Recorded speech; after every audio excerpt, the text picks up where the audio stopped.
This is episode 33 of The Milkman of St. Gaffs, a podcast that maybe doesn't even have a genre. We have some new patrons to thank. May Samuel, Department of Lactic Affairs Radio Clerk. Astra, Milkman White Badge. Jeff Twist, Fly Sprayer. Grace Peters, Fly Sprayer.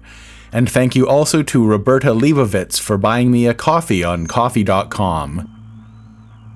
Thank you so much for your support. The show wouldn't be possible without you. To find out more about Patreon and other ways to support the show, go to howiemilkman.com.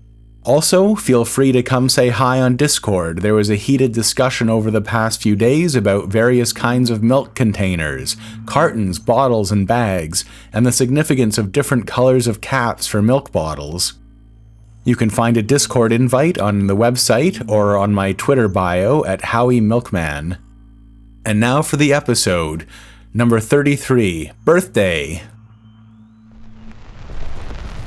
It's time for The Milkman of St. Gaffs, starring Howie the Milkman.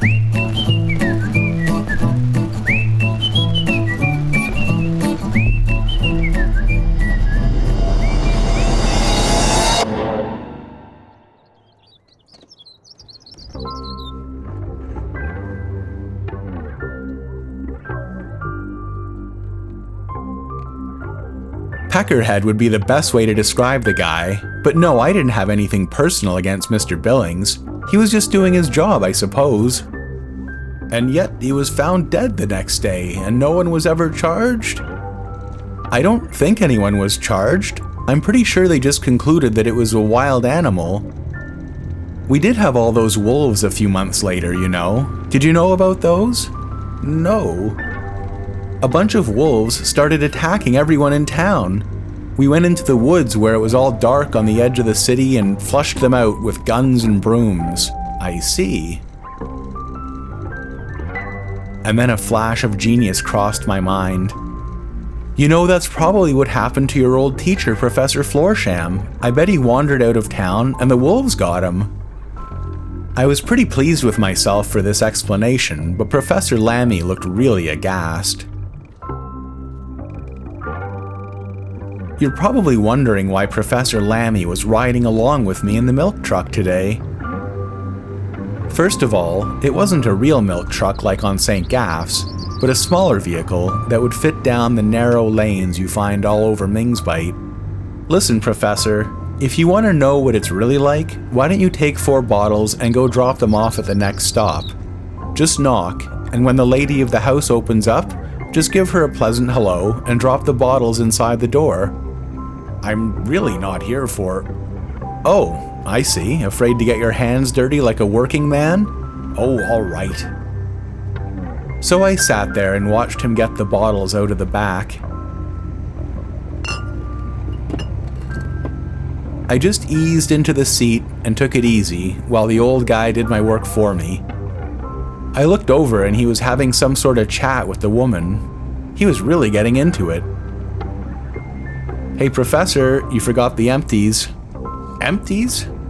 She left the empty bottles there on the step. Oh.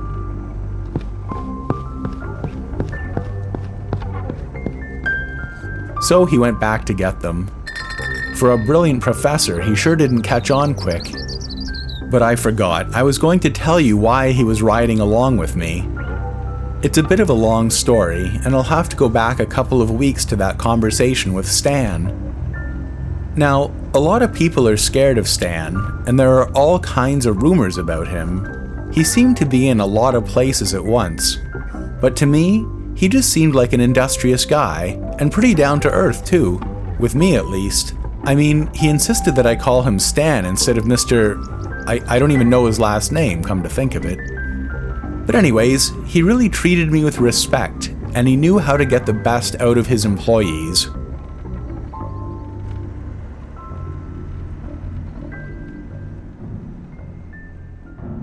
So, if you remember, I was talking with him, and Stormy was there on the red couch. But then, when it was time to get down to business, Stan rang a bell and someone came in a moment later. Bill, will you take Miss Stormy here for a tour? Just the milk, not the packing plant. Will do, boss. So the two of them left. It seemed an obvious choice to combine the milk processing with the meat packing businesses. We have trains coming in from all over Towlaw full of cattle, and, as you know, this is also our primary research facility. Wow. Wow, indeed. Now, Howie, I know you've been working with Mr. Corwin on St. Gaff's. I'm a different sort of manager. Mr. Corwin thought it best, because of your youth and inexperience, to keep you in the dark about what we were really doing here. I don't believe he ever explained what the thermolizer was, or why it was on St. Gaff's. No, he didn't. I thought so.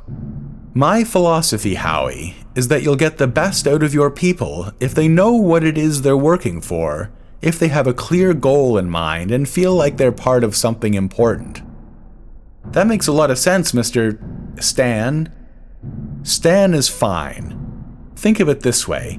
If you have a milk truck and you load it up with bottles of milk, fill the gas tank, start the engine, but then discover that there's no steering wheel, how many customers are going to get their milk that morning? Geez, none. None. Right. It is my firm conviction that the St. Gaff's project failed primarily because you were not apprised of the goal. You had no compass to guide you, and you never felt like you had any stake in the outcome. So what was the thermolizer for, if you don't mind my asking? Not at all, my boy. I admire your curiosity. Scientists have known for some time that phlogisterin has certain qualities. Qualities that would be very useful given the proper application. About 18 months ago, quite by accident, one of our senior members, Mr. Walker in fact, discovered a sinkhole on the island of St. Gaff's. He knew we were on a lookout for a source of phlogisterin, so we gave him permission to explore. And as luck would have it, he came across exactly what we were looking for, a colony of underground cattle ruled by the creature you know as Mammofa. Finally, we'd found a source of red phlogisterin, and so we sent Mr. Corwin, along with his assistants, and the machine the engineers over at the university had built for us. It proved very difficult to gather enough of the liquid, so our first thought was to breed some of the regular cows on the island with the help of the red substance. But the results were disappointing. Then we attempted to simply gather the liquid directly, despite the risks. This is where, by an amazing stroke of good luck, we discovered that you have a certain affinity for the creatures. Mr. Corwin was under tremendous pressure to get the thermolizer working, and, I believe, he applied that pressure to you. But you also had little success. I don't blame you or Mr. Corwin. It was a difficult project, and he also, as I understand it, had a problem with local subversives. And keeping subversion under control is, of course, one of our primary mandates. In any case, we were just about to close the project down when the incident happened on the island. We gathered as much information as we could and decided to shift the project from red phlogisterin to green. As you may or may not know, phlogisterin comes only in red and green varieties. Functionally, they should both be adequate for our needs, if we can find them in sufficient quantities. And that's where you come in. We're going to need you for our research into procuring a steady source of green phlogisterin. But you didn't tell me what the thermolizer actually does, or did. He looked at me with a piercing look. You're a sharp one, Howie. I'm really patting myself on the back for bringing you in. This war, it's been dragging on for years, as you know. It's taken a terrible toll on our nation. And without the metal that we need for our industries, we won't be able to continue the fight much longer. Our ungrateful former colony to the north refuses to listen to reason and relinquish control of her mountain mines. I've been to the front lines, Howie. The men in the trenches, the machine guns, the barbed wire, the carnage. A nightmare. You would do anything to help with the war effort, wouldn't you, Howie? Of course. That's what my man told me. He spoke with you just after you lost your finger. Stan, he said, he's one of us. You can rely on Howie Coxwell to do the right thing. Well, what if I were to tell you that with the right vaporization technology and enough phlogisterion, we could subdue the enemy very quickly right in their trenches? We wouldn't have to use bombs or fire or bullets, just a gaseous form of phlogisterion that would cause the enemy to cease its activities at once, in a more humane fashion, with minimal carnage. That would be nothing short of a miracle, wouldn't it, Howie? Yes, it would. That was precisely the aim of the electric thermolizer, and it's a real pity that it failed. But now we have a chance to make it right. Working together, I'm confident that we can achieve this. If you succeed, Howie, you'll be a national hero and you will go down in the annals of scientific history, immortalized. I was flabbergasted and didn't really know what to say. Geez indeed, Howie. Now you can understand, I'm sure, why Mr. Corwin didn't want to explain all of this. In the wrong hands, this information could be devastating. If the enemy were to get a hold of you, if they developed the same technology, it would be a catastrophe. Yes, it would. And you can also see why you mustn't ever speak with anyone outside the department about this, including Stormy. Of course, sir, you can count on me. I know how to keep a secret. I'm sure you do, my boy.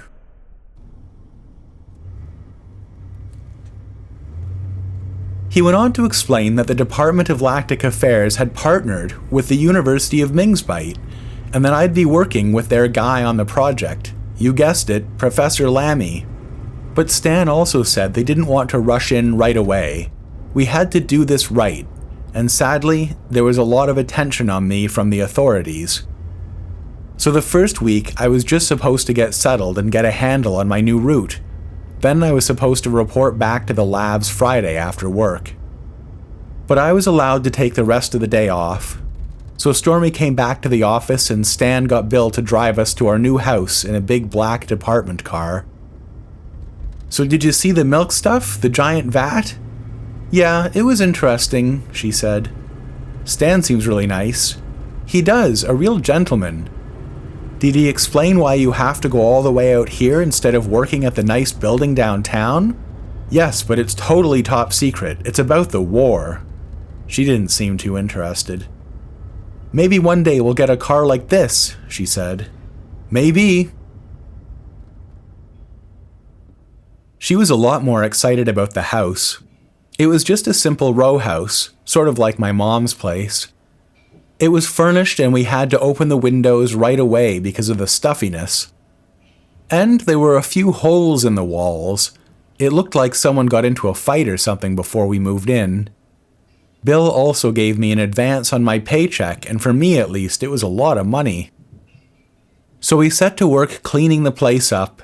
Stormy went shopping for food and she tried to figure out how to fix the holes. I went down and reported for duty at the local milk station.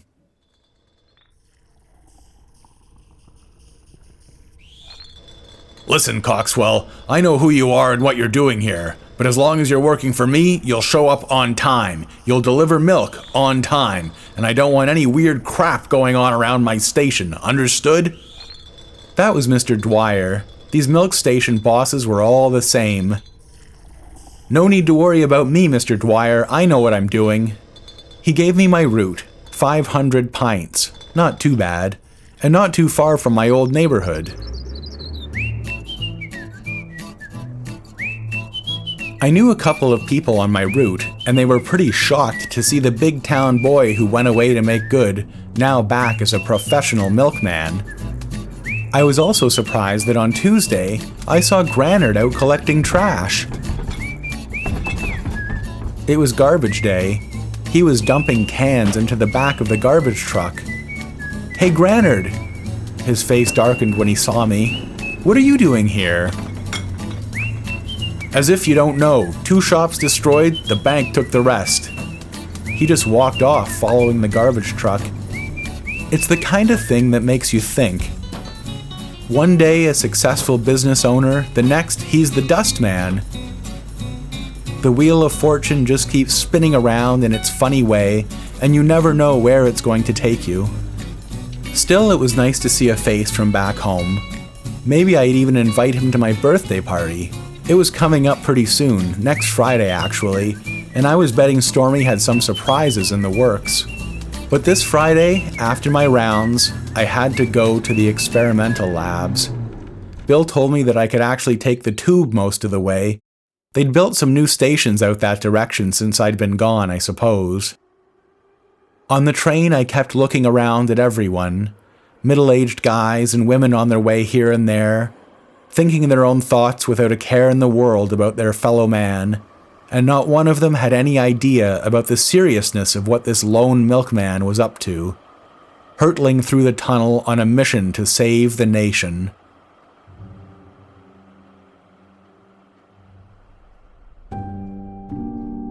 At the experimental lab, a man in a suit met me inside the gate. He stuck out his hand and I shook it. "Mr. Jeffries, in-house counsel for the department. Right this way, please, Mr. Coxwell."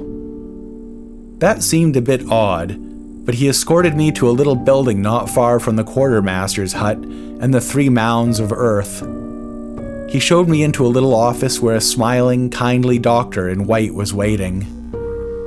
"I'm Dr. Pilkington. We're just going to be doing a few tests today. Nothing to worry about." I was pretty nervous. I'd been wondering all week when the other shoe was going to drop. Stan spoke nicely about all the things we were going to do, but then he never actually mentioned what I was going to be doing to find the phlogisterian. And now I was here in this white-tiled room with a lot of shining steel instruments. Some looked familiar from Dr. Barrett's place, but some I didn't recognize at all. First, the doctor shone a flashlight in my eyes. Then, he looked in my ear. He hit my knee with a hammer. This wasn't so bad. But then he took out a big syringe and a number of little bottles. I started to sweat. The lawyer was writing notes and smiling, but he didn't say anything. "This won't hurt a bit." The doctor drew a bunch of blood. I'd never had a needle before, and even though it didn't really bother me, I felt a bit faint when I stood up. Oh, just have a seat there, son, hold on." And he produced from one of the drawers a sucker. While I sucked it, the doctor looked over at the lawyer. "So far, so good?" "Mm-hmm." They did a few more normal-seeming tests, and I was on my way and feeling pretty good. That wasn't so bad at all.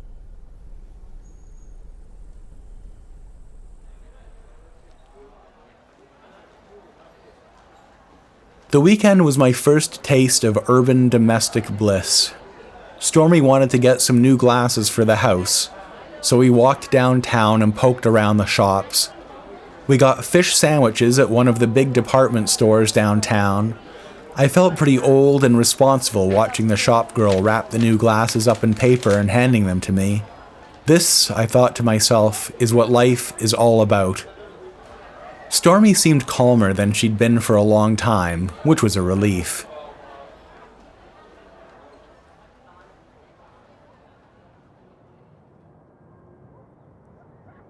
Then, Monday morning, bright and early, I showed up for work and Professor Lammy was there just like Stan said he would be. "Professor, have any good steaks lately?"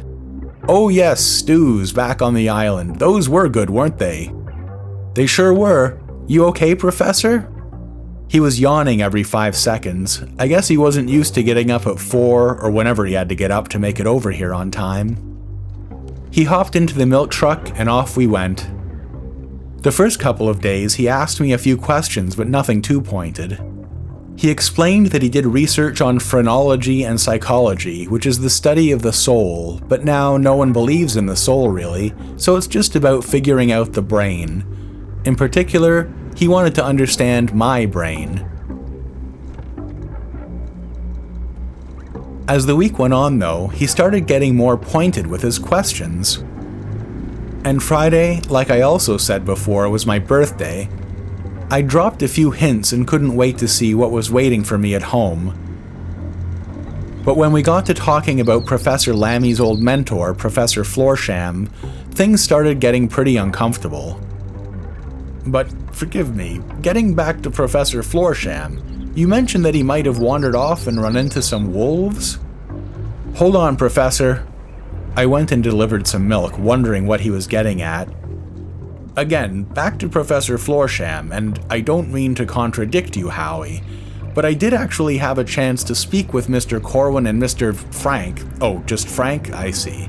Well, they mentioned something about you suspecting he was a subversive, and, well, they did mention that you gave him a certain concoction? Oh, sorry, Professor, I didn't know they told you. We milkmen have certain secrets we can't tell any non-milkmen. I see. Well, yes. I have been fully briefed on everything, so feel free to tell me the truth. This is about scientific inquiry, not moral judgment. The success of the project relies on me getting a clear picture of your psyche. Right, well, it sounds like you already know everything there is to know. Not everything, Howie. For instance, can you tell me how you felt just before administering the liquid? Before you killed him? I didn't kill him. No? No, I sort of tripped and Frank and Beaver had to help. I see. So you don't think you killed him? No. But you were about to. Yes, I think so. Mr. Corwin told me to. And again, how did it feel just before? Let me think. I was scared? Did it feel at all the way you feel before you have your spells? I don't know what you're talking about. Why would you ask me something like that? Okay, maybe that's enough for today. Yeah, I think so. And I went to deliver a few more bottles. We were getting behind on the schedule. I sat back down beside the guy. Really, why do you want to know this stuff? Stan told me to be frank with you, Howie, so I'll be frank. Your mind is unique. You must have noticed that you don't think the same way others do. It's true, Professor. I always felt like I was different, separate. Exactly. I have a theory I'd like to explore, that there may be some connection between your normative orientation, let's say, and your other abilities. That makes a lot of sense, Professor. I'm glad, Howie. After all, you know the old myths about the origins of the red and green essences, the old Manichaean belief that the universe was created through a battle between good and evil, and the earth is some sort of imperfect outcropping that emerged through this strife. The red essence was pure evil, and the green pure goodness. Of course, no one believes that anymore, but there's still a lot we don't know about phlogisterion. We know, for example, that the universe has a certain mass, but we can't account for it all. Some believe there's a parallel realm, the source of the phlogisterion, and that accounts for the extra mass. Right. We were just about done for the day anyways, and he turned to me. Listen, Howie, I forgot to mention, I'd like you to come out for a dinner with me tonight. A number of professors will be there. I think you'll find it quite interesting. And bring Stormy as well. Oh, I'd love to, but I can't. You see, I have dinner plans with Stormy. You know you're required to show up at the labs on Fridays after work. I thought it wouldn't take that long and I'd be home for... I'm afraid not, Howie. I've asked Stan for an exemption for tonight. I'll give you the address. And how about wearing your uniform? 8 o'clock will be perfect. Okay, fine. I guess we'll have the little party first. Listen, can you just hang on a minute? I have to go do something. All right, Howie.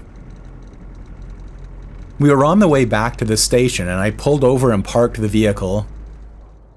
We were just a couple of blocks from my mother's house and I wanted to pop in. It was my birthday after all. We'd had our differences, but I'm sure she didn't want to miss seeing her boy on his 19th birthday. I walked over. The street was quiet. I knocked, but then I noticed the door was already open a crack, so I walked in. "Mom?" There was no answer. The back window was open, and the curtain was blowing in the breeze. It was cool in the house, and there was a weird, empty feeling. It didn't stink like smoke as much as it used to. "Mom?" I went upstairs. The bed wasn't made. I started to get nervous. I went back down. I looked in the fridge, almost empty. There wasn't much in the cupboards. Was she gone? I just sat down at the table where I used to sit every morning for breakfast. There was a calendar on the wall with a sickly sweet picture of a mill and a creek. It was on the wrong page, a few months off. I remembered my last birthday, sitting right here. It didn't go well, and I noticed. When I was just a kid, I don't think my birthdays went well either, but I don't think I noticed. But now, I was a man, and everything looked different. Maybe my mom got paid by someone for what she said about me, and now she's moved away.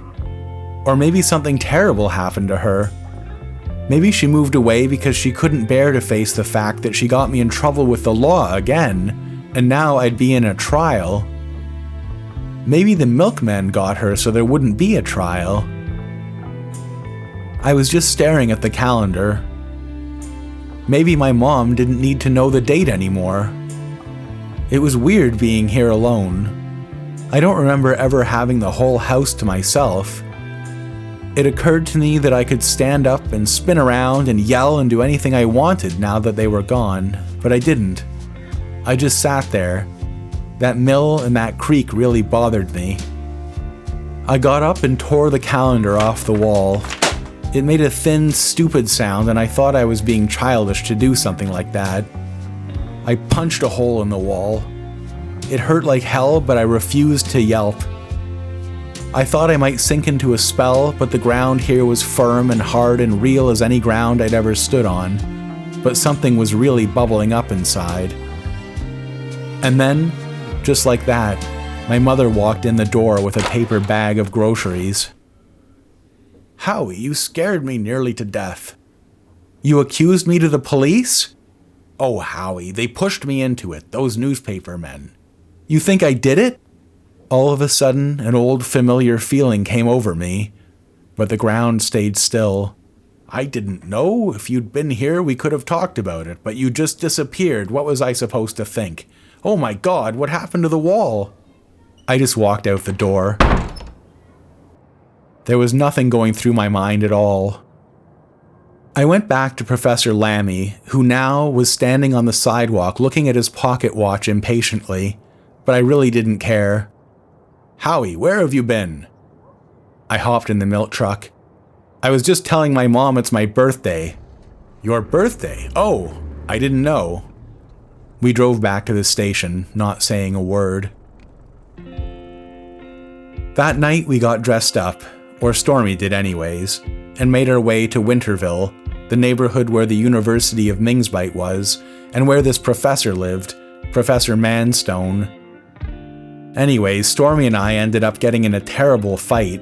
I don't really feel like talking about it right now, maybe another time. I just walked out, not knowing where I was going. This was supposed to be my goddamn birthday. Stormy hadn't said a word. I should have been surrounded by friends and family, and everyone was supposed to be nice to me, at least for this one day. Instead, I had assholes making fun of me to my face, thinking I didn't notice. My girlfriend telling me I was the one who wasn't making any sense. It felt like it was time for me to assert myself. This was my day, and now it was time for me to be in charge of my own life. I decided to march right into the first pub I saw, the Grafton Street pub, even though this wasn't even Grafton Street. I sat down. It was a father's duty to buy his son his first beer on his birthday, but my goddamn father wasn't even here, so I had to be my own dad and buy myself my own goddamn first beer. "Stout?" "What? You want a stout? Bring me a beer." And just like that, the bartender filled a glass with brown liquid and demanded that I pay him. I took a sip. Bubbles, bitter. I liked it. I didn't feel drunk yet, but it was a big glass.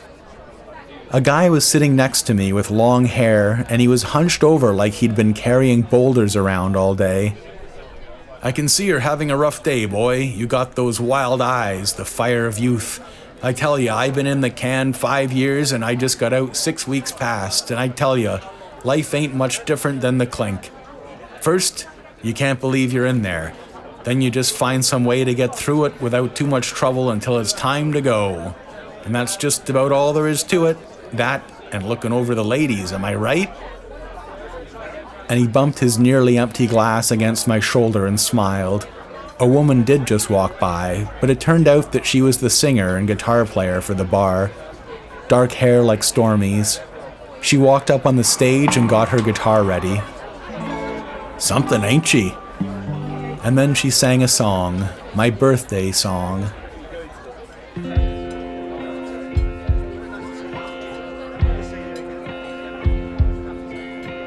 Mother, people are hurting your child. People are hurting your child. Where are you?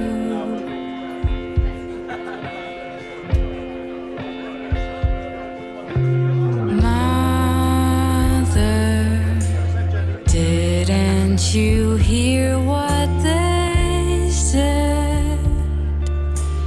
Didn't you hear what they said? Where are you? Another beer? Sure. Something about the song really got to me. It's like the singer was singing right to me. As I drank, I fell into that singer's eyes and swirled into a haze of memories and hopes, and I swayed by myself like the whole bar was swaying with me. Hey, get back here. Back here. All right. Get him out of here. Get out. Then there was some sort of argument with the bartender, and I was out trying to focus on the sidewalk. The song kept going, and I think it was me singing it. Did I say that out loud? Did I say that out loud? And now they're looking at me. Somehow in the haze, I thought if I just walked along a big street long enough, I'd find a tube station and figure out how to get back to Tootingham Station. I think I walked a long time. It was exhausting. I was wrapped up in some thoughts I couldn't really pinpoint, mumbling away, and I didn't notice that I wasn't on a big street anymore. Then there was a cemetery on the side. Then it was a different neighborhood, and I still didn't know where I was going. And I thought I was working now and earning a paycheck, I could always take a cab back. Until I felt in my milkman's pockets and there was no money there, and the ground beneath me got a bit more steady, and I remembered. The bartender was mad because I couldn't pay for pint number 4, and I was shouting about the milkmen and how I was going to win the war all by myself, and I was escorted outside. As soon as I remembered, I tried to forget. Then, out of the blue, it struck me. How the heck was Stormy going to get home? But I didn't know where the heck I was going and ended up on the banks of the broad, majestic Kirsten. And somehow I got up in the current of my thoughts and forgot where I was supposed to go. And I passed by the headlights and laughing of the rich restaurants down by the waterfront. After going by the cackling drunks in the alley and ended up somewhere down on the spit that jutted out into the harbor. And in the back of my mind, I told myself that this was the right way, even though I knew it wasn't. And I walked all the way out that spit until there weren't any people at all, and the few birds weren't making much noise, and there was just the waves, and there was the lighthouse out there at the end of the spit. And I remembered when I was 12, the time I had my friend James out when my parents didn't know anything about it. We walked all the way out here on our own, pouring out our 12-year-old hopes and fears to each other, and then trying to break into the lighthouse, and running like hell when the alarm went off, and hiding in the bushes, thinking the cops were going to be there any moment, and worrying what our parents would do to us. And I could already tell that I wasn't going to make it back. I'd have to sleep out here on the rubble they used to make the spit and in the bushes, and I knew I'd be cold. But there was the lighthouse I'd only seen in the day, and it was so lonely in the night. What kind of fool was I to be out here? What kind of idiot was I to walk all the way out here? What the hell was I looking for? Then I looked up and out to sea. I scanned the horizon, thinking this would be a magical moment, rescued by the sight of the mysterious whales. But there weren't any of the green flashes I thought I'd see, just a sickening, embarrassed feeling. I really thought somehow things would turn out differently, but they didn't. No Felena. Stormy wasn't going to show up and help me. I was just going to pass out like a drunk. I slumped down against a broken piece of concrete, looking up at the lighthouse and its turning light, turning like my stomach. So this was my birthday, out here, right now. This was Howie taking control of his own life. The passage from boy to manhood, alone and penniless on a heap of cold rubble. The years blinking by one, disappearing around the corner like the spinning lighthouse light.